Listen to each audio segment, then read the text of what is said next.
ఈ వీడియోలో చివరన ఒక వ్యక్తి కనిపిస్తున్నాడు. చూస్తున్నారు కదా, చివర ఉన్నటువంటి వ్యక్తి టై కట్టుకొని ఉన్నాడు. అతని గురించి ఇవాళ ఆంధ్ర తెలంగాణ కొన్ని కోట్ల మంది మాట్లాడుకుంటున్నారు. పూర్తి ఇన్ఫర్మేషన్ అనేది చెప్తున్నాను. ఒక భయంకరమైన సంఘటన జరిగింది. పూర్తిగా వినిన తర్వాతే మీరు కామెంట్ చేయండి. ఇతని జీవితంలో జరిగిన ఒక భయంకరమైన సంఘటన నేను చెప్తున్నాను, చాలా జాగ్రత్తగా వినండి. ఇతను ఐబొమ్మ వెబ్సైట్ ఓనరు. ఇతన్ని రీసెంట్గా పోలీసులు అరెస్ట్ చేశారు. ఇవాళ కొన్ని వందల కోట్లు సంపాదించాడు అని కొంతమంది కామెంట్ చేస్తున్నారు.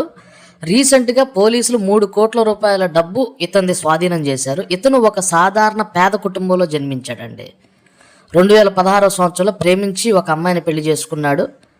ఆ అమ్మాయి ఇతన్ని హేళన చేసేదంట. నీ దగ్గర డబ్బు లేదు, నువ్వు నన్ను ఎలా పోషిస్తావు అంటూ ఇతన్ని హేళన చేసింది. ఇతని దగ్గర సరైన డబ్బు లేదు, సరైన ఉద్యోగం లేదు. భార్య అలాగే అత్తమామలు హేళన చేశారు. అయితే కష్టపడి చదువుకొని కంప్యూటర్ కోర్సులు నేర్చుకొని హైదరాబాద్ వచ్చి ఒక సాఫ్ట్వేర్ కంపెనీని స్టార్ట్ చేశాడు. దాంట్లో కూడా సరైన గ్రోత్ లేకపోతే ప్రజలందరికీ మూవీ అందించాలి, ₹1 ఖర్చు పెట్టకుండా మూవీ అందించాలి అని ఒక ఎయిమ్ పెట్టుకున్నాడు. దానికోసం ఏం చేశాడంటే మూవీస్ని పైరసీ చేయడం స్టార్ట్ చేశాడు.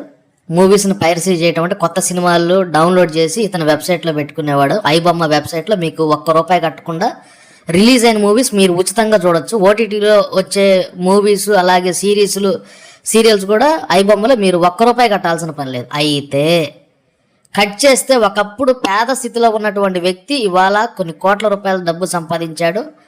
అయితే